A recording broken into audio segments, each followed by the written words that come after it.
Assalamualaikum warahmatullahi wabarakatuh. Waalaikumsalam warahmatullahi wabarakatuh. Selamat siang menjelang sore, apa kabar semuanya? Baik. Alhamdulillahirrabbilalamin. Hari ini kita bisa bertemu. Pertemuan kita dalam mata kuliah Makroekonomi 1. Ya, gimana kabarnya?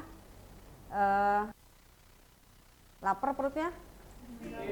Enggak ya? Lumayan. Ya, sedikit kita mengulas pertemuan kita minggu lalu.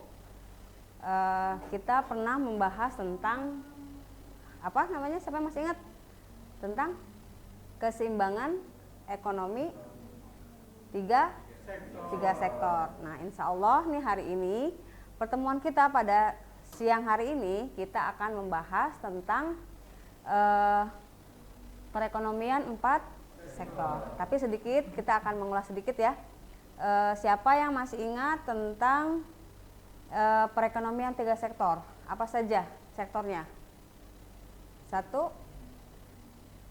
sektor rumah tangga. Yang kedua, sektor perusahaan. Nah, yang ketiga, berarti ada 3 sektor itu, berarti 1 sektor rumah tangga, yang kedua sektor perusahaan, yang ketiga sektor pemerintah. Tapi sebelum saya melanjutkan materi kita pada siang hari ini, saya izin absen kalian dulu ya, boleh? Oke.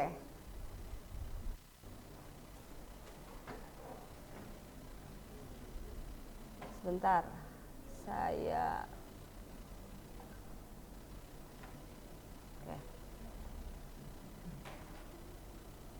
Raisya Rahman hadir. Terus Jenny Anastasia hadir ya. Safitri hadir. Nurul Audi nah ya. Eka Amelia, Rosyati Salsabila, Rizka Dewi,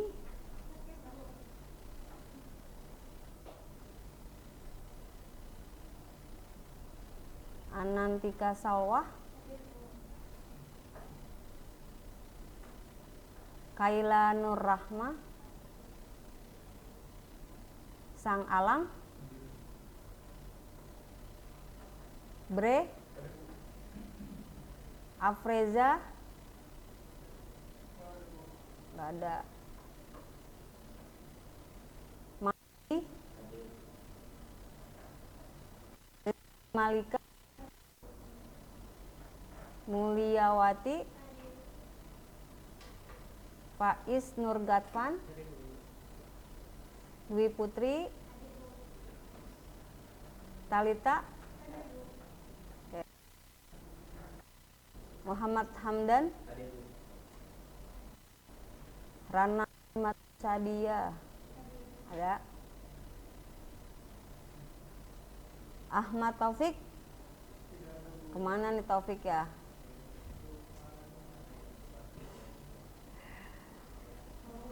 Sakit apanya? Sakit hatinya apa sakit badannya?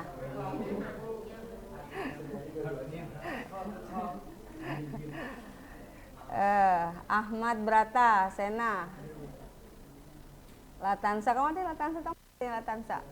Jangan lupa apa?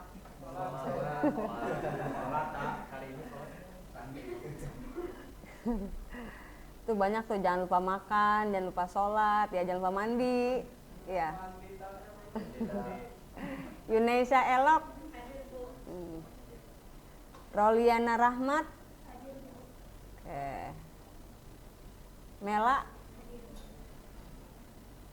Juang Amal, Raifana Kelia, Keisha, ada hadir? Ya. Ridho Ramadan, Yogi, Mikdala, oh itu ada ya.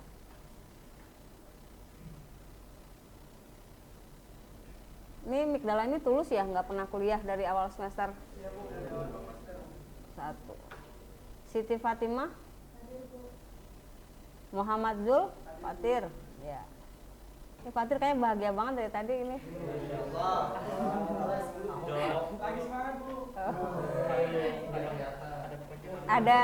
Ada yang bikin semangat ya Zul Fatir ya? Iya nih.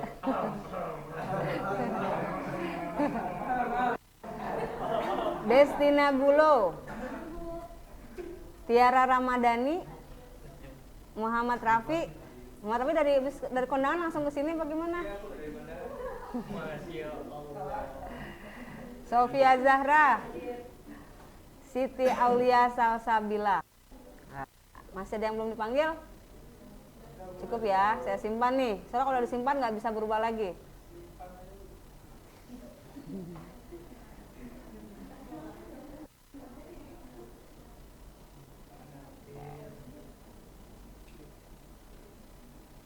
Ya, sekarang kita ke materi kita, perekonomian 4 sektor.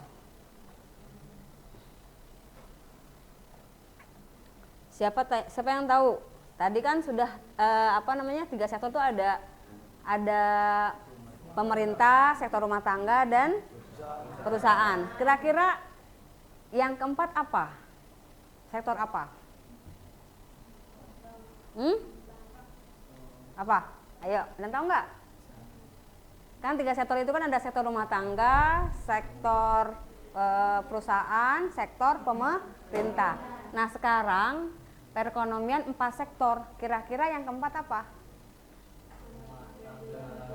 Hah? Rumah tangga luar negeri. Berarti apa kira-kira? Itu kan itunya ya, rumah tangganya. Jadi bisa disebut yang keempat itu adalah sektor luar negeri. Nanti kita urai luar negerinya itu ada apa saja, gitu ya, produsennya, masyarakatnya, dan yang lain-lainnya, seperti itu ya. Nah,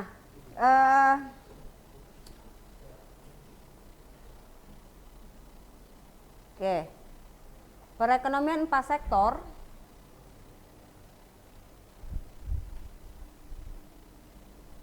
dalam perekonomian 4 sektor ini melibatkan tadi ya, karena ada sektor luar negeri, maka melibatkan negara kita itu dalam perdagangan internasional. Kalau internasional berarti ada ekspor dan impor. Kalau ekspor apa?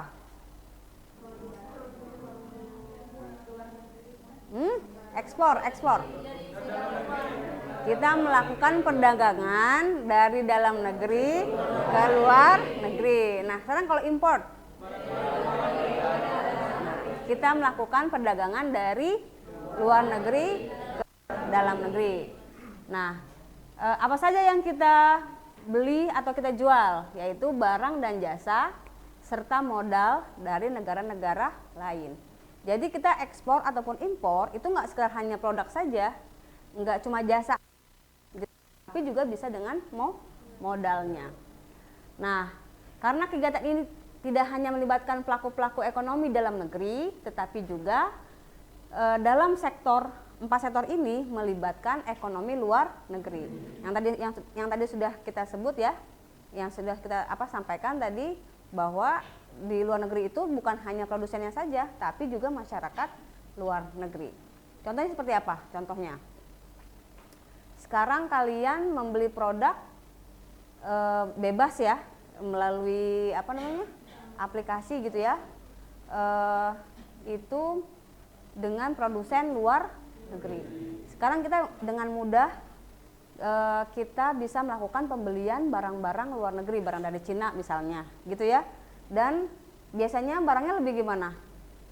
Lebih murah, ya kan? Terus lebih bagus, lebih variatif modelnya dan yang lain-lain seperti itu, ya kan? Nah, ini tantangan nih buat kita nih. Karena kita negara Indonesia itu sudah melakukan perdagangan luar negeri, berarti persaingan yang kita hadapi itu bukan persaingan di dalam negeri. Kalau misalkan tahun 90-an, pada saat itu zamannya Presiden Soeharto, itu masih melarang produk-produk luar negeri masuk ke dalam negeri. Hanya produk-produk tertentu saja yang boleh masuk. Sehingga kalau kita nih sebagai warga lokal yang ingin membeli produk luar negeri, itu pasti biayanya mahal. Karena mereka dikenakan pajak yang tinggi gitu. Tapi kalau sekarang tidak lagi. Karena semenjak negara kita melakukan juga ikut serta gitu ya dalam free trade area, maka semua negara apapun itu bebas keluar masuk. Apakah tadi ya produknya gitu ya yang bisa masuk ke Indonesia atau juga tenaga kerjanya. Ya enggak? Sekarang kalian nih suatu saat ketika kalian menjadi seorang sarjana, kalian kedepannya ingin menjadi seorang siapapun, apakah menjadi seorang pengusaha atau menjadi seorang karyawan dan yang lain-lain, kalian itu akan bersaing dengan tenaga kerja asing gitu. Apalagi sekarang ini jangankan tenaga asing gitu ya, kita sendiri pun orang Indonesia banyak yang sekolah keluar negeri. Dulu, ini kita bicara 20 tahun yang lalu, perusahaan besar itu bersaing karyawannya, tenaga kerjanya, SDM-nya itu bersaing antar misalnya lulusan ITB, lulusan Unpad, atau lulusan Trisakti yang swastanya, ya kan, perusahaan tuh. Tapi kalau kalian sekarang nggak lagi bersaing dengan sekedar PTN-PTN yang ada di Indonesia, tapi kalian bersaing dengan lulusan luar negeri, walaupun mereka orang Indonesia, atau bahkan kalian bersaing dengan orang-orang luar negeri yang masuk ke Indonesia, yang punya di Indonesia. Nah, ini menjadi sesuatu yang penting buat kalian siap menghadapi nih, gitu ya. Karena kita sudah menganut perekonomian 4 sektor seperti itu. Nah, perekonomian 4 sektor itu juga itu disebut sebagai perekonomian terbuka, gitu ya. Jadi seperti itu. Nah, ini sama penjelasannya sama seperti di sektor-sektor yang sebelumnya, yaitu antara 2 sektor dan 3 sektor. Itu ada sektor rumah tangga. Nah, rumah tangga ini adalah kelompok masyarakat yang melakukan kegiatan konsumsi terhadap barang dan jasa untuk memenuhi kebutuhan hidup diri sendiri ataupun keluarga. Ini kita semua nih, kalian ya, kita semua adalah sektor rumah tangga.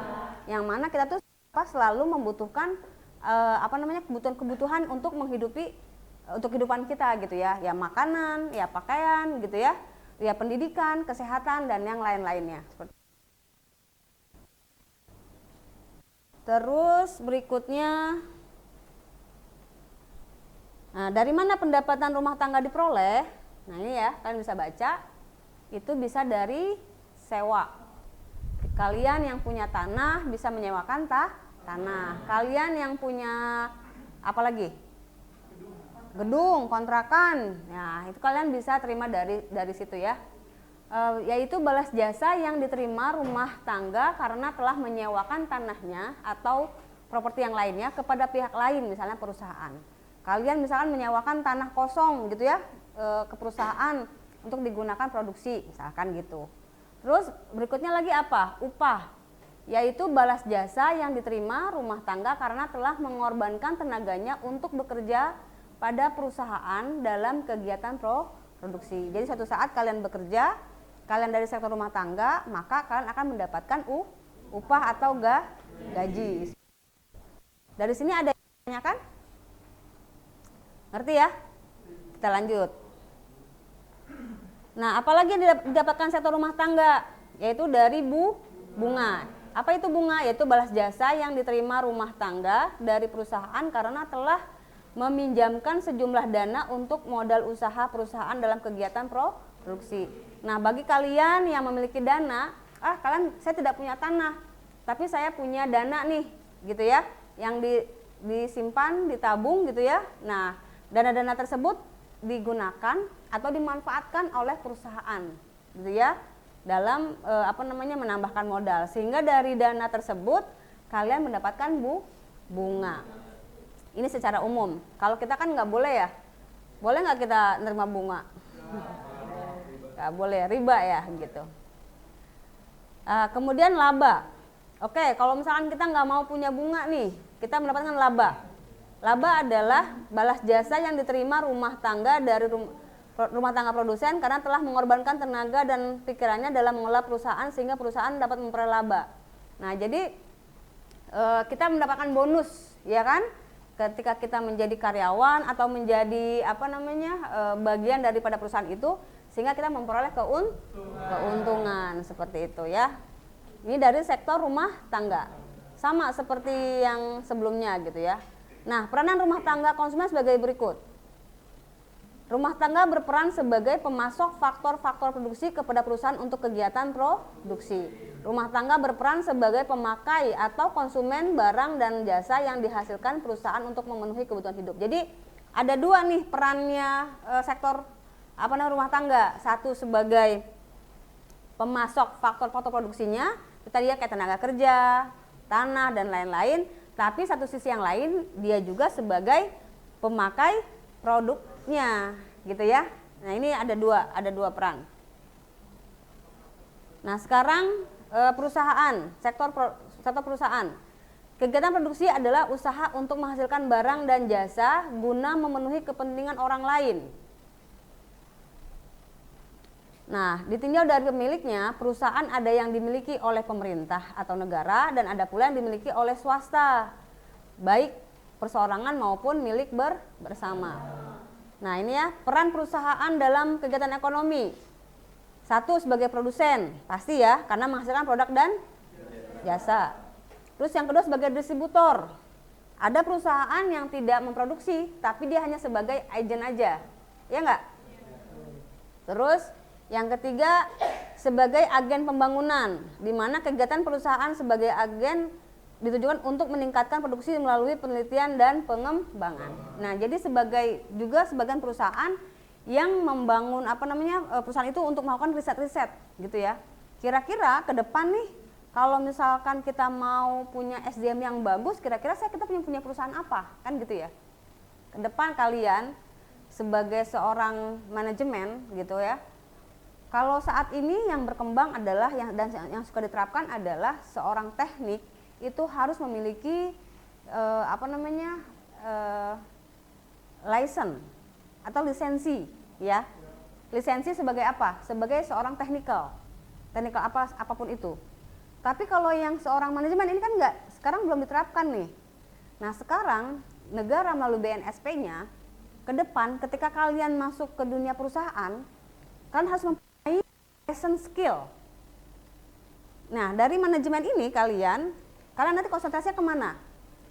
Sebagai manajemen keuangan.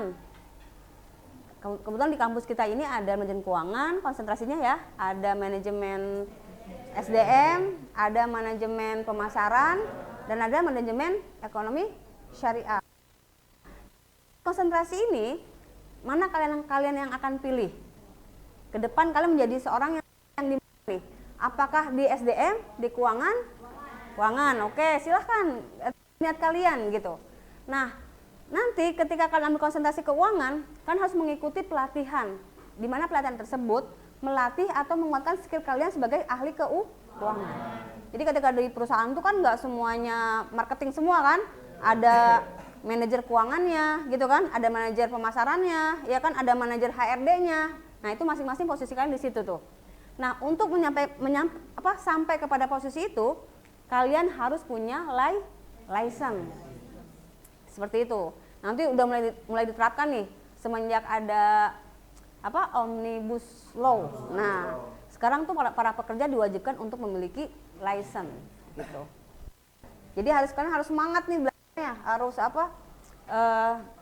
dimantapkan gitu. Saya nih mau skillnya apa ya kira-kira gitu. Mau di mana, mau kemana. Pun nanti kalian mau jadi entrepreneur gitu ya, menjadi pengusaha juga sama.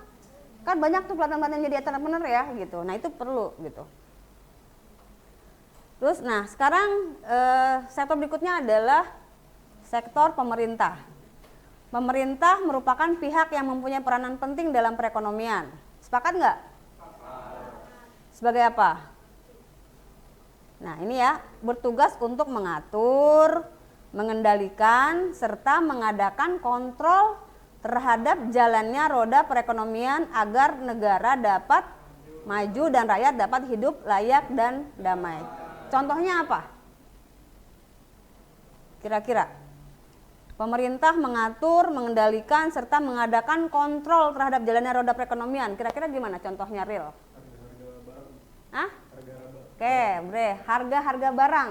Oke, jadi pemerintah mengatur harga-harga barang supaya harga-harga itu bisa terkontrol di masyarakat. Apalagi? Ayo. Mengelola sumber daya alam juga betul. Misalnya para produsen air minum, ya kan? Atau tambang. Sekarang lagi marak nih ya. Jangan sampai satu sisi negara membutuhkan pasokan tambang gitu ya, tapi malah merusak sumber daya alam yang ada, seperti itu. Banyak lubang-lubang dan yang lain-lainnya gitu ya. Banyak kejadian. Atau bahkan air. Perusahaan-perusahaan air minum juga kan sama, menggali dari sumber daya alam kita ya, dari kekayaan negara kita gitu, dari alam kita. Kalau tidak diawasi dengan kebijakan pemerintah, tidak dikontrol, mereka akan mengeruk sehabis-habisnya. Nah, bagaimana dengan lingkungan masyarakat sekitar yang membutuhkan air bersih? Nah, ini juga menjadi penting. Oke. Terus ada lagi nggak kira-kira selain itu? Pajak. Ya, bisa juga. Jadi akhirnya pemerintah menerima pajak dari perusahaan. Terus lanjut lagi, peran pemerintah sebagai pengatur dalam kegiatan ekonomi, terus yaitu dengan apa? Melalui peraturan dan perundang-undangan disertai berbagai tindakannya nyata. Contohnya juga apa? Pemerintah juga sebagai pengontrol kegiatan ekonomi, pemerintah mempunyai banyak bank sentral. Nah, ini ya tadi ya. Jadi pemerintah tuh memiliki bank sentral untuk mengatur apa kalau bank sentral? Keuangan negara. Berapa banyak uang yang harus beredar di negara kita nih di tahun ini misalkan gitu ya. Gimana kalau kira-kira terlalu tinggi uang yang beredar? Akan terjadi apa? Inflasi. Apakah itu inflasi? Inflasi itu apa? Adanya kenaikan harga dalam satu waktu tertentu. Nanti ada inflasi, ada yang low, ada yang middle, dan ada yang high gitu ya. Ini penting juga. Gimana kalau misalkan terjadi inflasi terus? Kira-kira seperti apa keadaannya? Kacaunya gimana, Jol? Turunnya mata uang ya, devaluasi. Terus apa lagi? Kalau inflasinya turun terus? Demo. Ya, jadi minta dinaikin ya pendapatannya. Tingkat kemiskinan tinggi. Terus apa lagi? Daya beli masyarakat tuh turun gitu ya, penting tuh. Kalau misalkan para pengusaha memproduksi barang, tapi kalau nggak ada yang beli bagaimana? Seperti itu ya, bangkrut dan lain-lainnya. Bahaya, makanya inflasi ini harus dikontrol. Terus peran pemerintah sebagai penguasa, sepakat nggak? Tengah-tengah ya. Jadi pemerintah memiliki alat pemaksa bagi terselenggaranya ketertiban di dalam masyarakat, yaitu ada polisi gitu ya, ada TNI AU, AL dan yang lain-lainnya. Iya dong. Pemerintah sebagai penguasa negara gitu loh ya. Kalau pemerintah nggak punya kuasa, bagaimana kira-kira mengatur negara? Kemarin contoh produk kita, produksi batik yang kita miliki, ya kan? Tiba-tiba diklaim oleh Malaysia. Kalau pemerintah nggak punya kendali, nggak punya kuasa, bagaimana kira-kira? Iya kan? Diambil alih sama Malaysia. Itu kan pada saat apa? Pada saat kapan tuh kejadiannya? Pada saat Presiden SBY kalau nggak salah ya. Nah, tiba-tiba Malaysia mengklaim bahwa batik adalah milik Malaysia. Nah, ini dari UNICEF ya turun untuk memastikan. Kan jadi ada perang nih antara Malaysia sama Indonesia. Padahal kita negara tetangga banget ya kan, serumpun gitu ya, Melayu gitu ya. Tapi tiba-tiba kok Malaysia ngeklaim gitu aja gitu ya, bahwa batik itu punya mereka. Dari mana asalnya? Gitu kan. Akhirnya sampai UNICEF itu turun tangan, mendeteks gitu. Nah ternyata orang Indonesia tuh, kita itu dari baru lahir ya, ibu melahirkan sampai kita meninggal itu pakai batik. Kerasa nggak sih gitu ya? Enggak? Hah? Nah ibu lahiran nih, ya kan? Pakai batik, pakai kain batik ya kan? Bayi di itunya di bedongnya pakai kain batik, ya kan? Terus sampai kayak gitu, digendong kan, pakai kain batik, sampai kita meninggal pun pakai apa tuh? Kurung batang ya? Kurung batang itu pun pakai batik. Makanya akhirnya memastikan, menguatkan bahwa batik dari Indonesia. Apalagi produk apalagi yang diklaim sama Malaysia? Rendang. Reok. Ya. Reok diklaim tiba-tiba punya Malaysia. Kira-kira dari mana tuh asal muasalnya? Padahal itu dari Ponorogo. Ternyata banyak orang Indonesia berasal dari Ponorogo itu migrasi ya. Pindah ke Malaysia. Jadi warga negara Malaysia. Nah, di sana mereka juga bikin atau melestarikan reok juga. Nah, tapi Malaysia ujuk-ujuk ya bahasanya ya, Pak ya. Pokoknya tiba-tiba dia mengklaim bahwa reok itu punya mereka. Padahal sebenarnya yang melestarikan budaya reok itu di Malaysia itu adalah orang-orang Indo. Gitu. Akhirnya tapi tetap kita lagi yang menang, alhamdulillah. Nah, ini kan penting juga nih. Kalau negara nggak punya kuasa, nggak punya kendali di situ, produk kita habis diklaim punya negara lain gitu ya. Belum lagi daratan-daratan misalkan, laut, ya kan batasan-batasan negara antar negara itu bisa diakuin kalau misalkan negara tidak punya kuasa. Terus peranan pemerintah sebagai produsen. Pemerintah dapat bertindak sebagai produsen untuk menghasilkan barang dan jasa yang menyangkut kepentingan orang banyak. Seperti apa? Kira-kira seperti apa?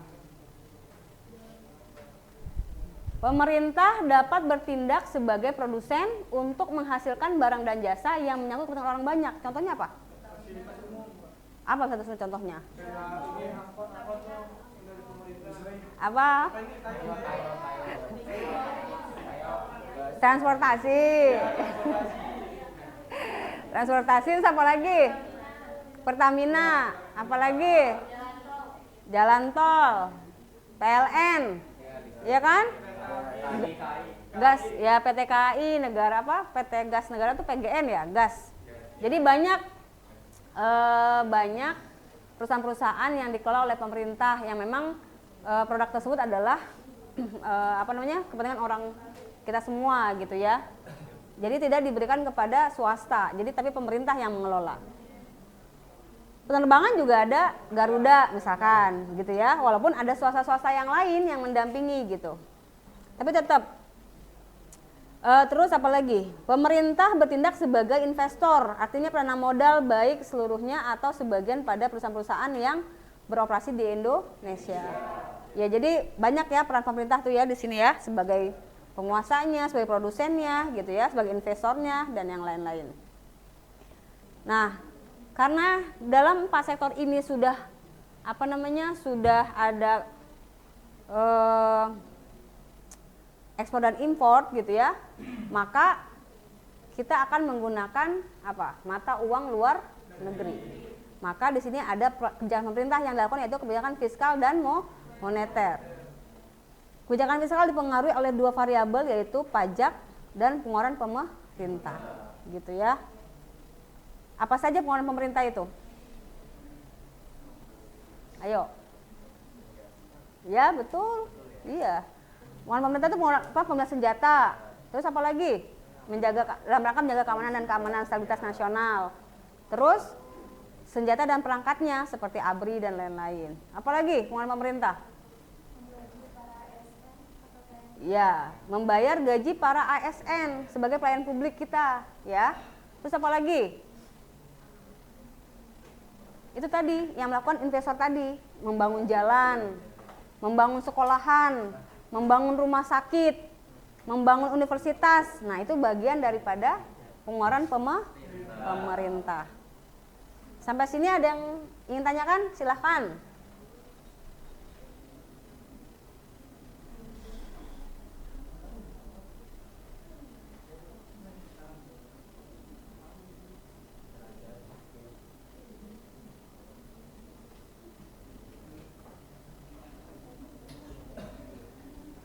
Ada? Silakan. Jul, tanya Jul. Izin bertanya, Ya. mengapa perekonomian empat sektor disebut sebagai perekonomian terbuka? Kenapa? Iya, sama-sama. Kenapa perekonomian empat sektor disebut sebagai perekonomian terbuka? Kira-kira kenapa? Ada yang bisa jawab nggak? Kenapa yo? Boleh, silakan jawab.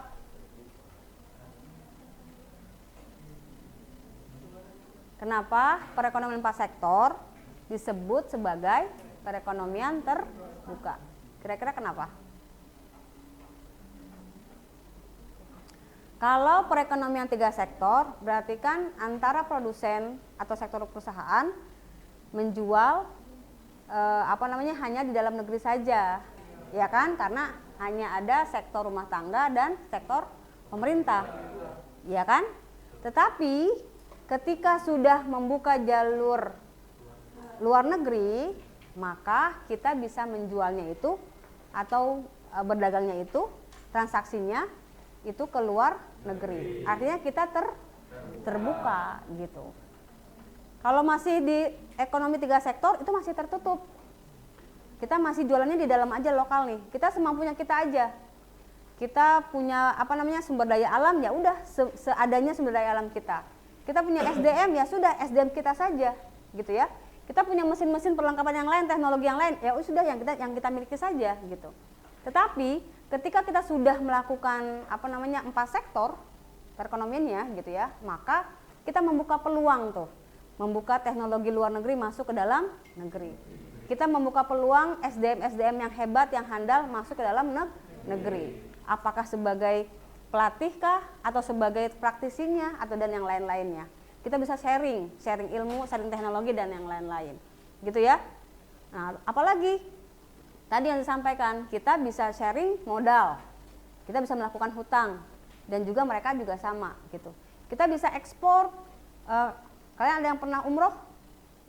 Kalian kalau umroh ya di hotel itu disediakan berasnya itu bagus banget berasnya. Nah itu saya pengalaman sendiri. Saya tanya, kok ini berasnya bagus banget ya? Dari mana? Dari Indonesia. Mereka itu kan bukan penghasil padi ya kan? Nah dari mana? Ya itu dari mereka juga import dari negara-negara Asia, ya Thailand, Indonesia diantaranya gitu. Dan yang saya tanya saat itu adalah dari Indonesia. Ternyata yang diimport negara kita ke luar negeri adalah beras-beras premium yang mahal. Kalau yang kita makan yang biasa-biasa aja kan ya.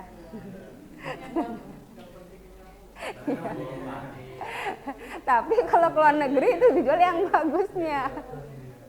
Gitu. Itu berasnya bagus, panjang-panjang gitu ya. Pokoknya dimakannya juga ini gitu ya, indah gitu ya. Ya kalau kita kan makannya nasi berasnya biasa ya, dari 10.000 malahan 15.000 ke bawah ya kan. Ternyata saya juga baru tahu, jadi Indonesia itu mengekspor beras ke Timur Tengah, ke luar negeri gitu. Ada lagi yang lain nggak? Kira-kira Indonesia ngekspor apa lagi? Rempah-rempah, kopi. Emang kita di situ menang ya, karena Indonesia itu kaya alam, kaya alamnya gitu ya. Maka Indonesia itu banyak ekspor biji-bijian gitu ya, rempah-rempah dan yang lain. Oke. Terus ada lagi nggak? Indomie, betul.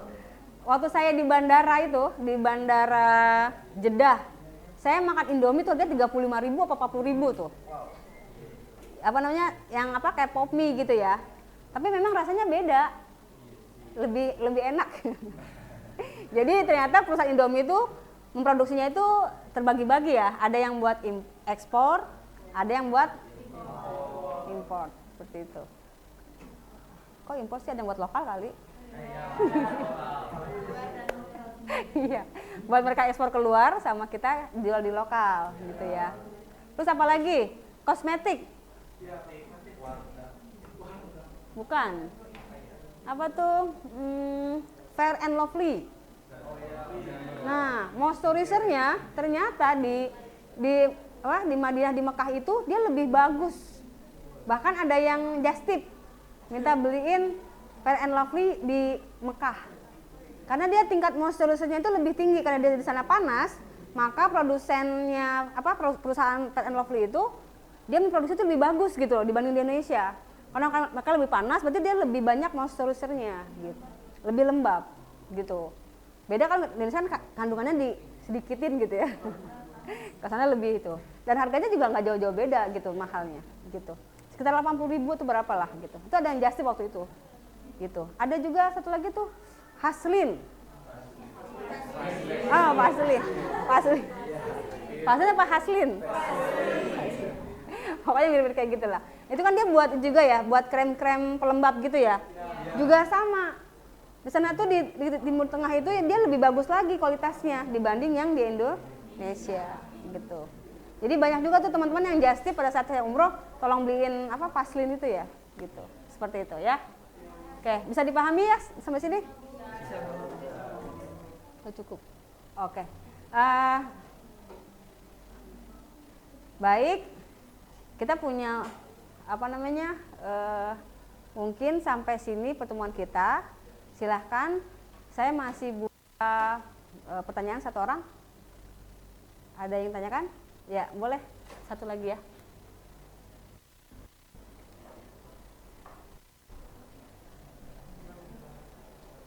Apakah peranan masyarakat luar negeri dalam perekonomian terbuka ini? Oke. Baik, terima kasih Talita. Apa sih peranan masyarakat luar negeri? Tadi kita sudah bahas ya. Sektor rumah tangga, sektor pemerintah, sektor perusahaan. Nah, sekarang masyarakat luar negeri apa sih peranannya? Nah, ini ya. Peranan masyarakat luar negeri dalam perekonomian sangat penting, apalagi dalam perekonomian yang mengglobal seperti sekarang ini. Setiap negara tidak dapat menghindar lagi keterlibatannya dalam perdagangan internasional. Apa saja seperti apa? Masyarakat luar negeri sebagai konsumen. Mereka juga bisa sebagai konsumennya kita. Terus sebagai apa lagi? Sebagai produsen. Nah, tadi yang sudah kita sampaikan di awal bahwa masyarakat luar negeri itu bisa juga sebagai produsennya kita atau sebagai konsumennya kita. Sama seperti kita juga beli produknya mereka pun membeli produknya kita. Sama seperti Malaysia, paling senang datang ke Tanah Abang. Iya nggak? Nah, itu mereka sengaja datang ke Indonesia, nyewa hotel ya, nyewa kamar di hotel, cuma mau datang ke Tanah Abang gitu. Tanah Abang itu pasar fashion terbesar se-Asia Tenggara. Baru tahu kan? Baru tahu. Jadi Malaysia itu seneng belanja di Tanah Abang. Coba kalian oleh-oleh orang pulang haji, sejadahnya mana? Tanah Abang. Gitu ya. Oke, bisa dipahami Talita ya? Ya, oke. Jadi ada dua peran ya, sebagai konsumen juga, sebagai produsen juga. Sama kayak kita nih. Kita buat mereka juga sama. Kita sebagai masyarakat produsen dan masyarakat konsumen. Cina, siapa yang senang itu produk Cina? Semua rata-rata semuanya pakai barang Cina lah ya sekarang. Gak ada yang gak pakai barang Cina. Hampir semua barang Cina itu menguasai perekonomian dunia sekarang. Baik, alhamdulillah kita sampai pada akhir pertemuan kita pada sore hari ini. Bisa disimpulkan bahwa Indonesia ketika sudah melakukan perekonomian 4 sektor, berarti sudah melakukan ekonomi terbuka. Berarti melakukan ekspor dan impor. Berarti kita membeli barang dan juga menjual barang ke luar negeri. Kita bisa mengeluarkan pendapatan dan menerima pendapatan dari luar negeri. Seperti itu ya, bisa dipahami semuanya? Oke, terima kasih pertemuan pada siang hari ini. Sekali lagi kita sama-sama baca hamdalah. Alhamdulillahirabbil alamin. Assalamualaikum warahmatullahi wabarakatuh. Waalaikumsalam warahmatullahi wabarakatuh. Ya, silakan.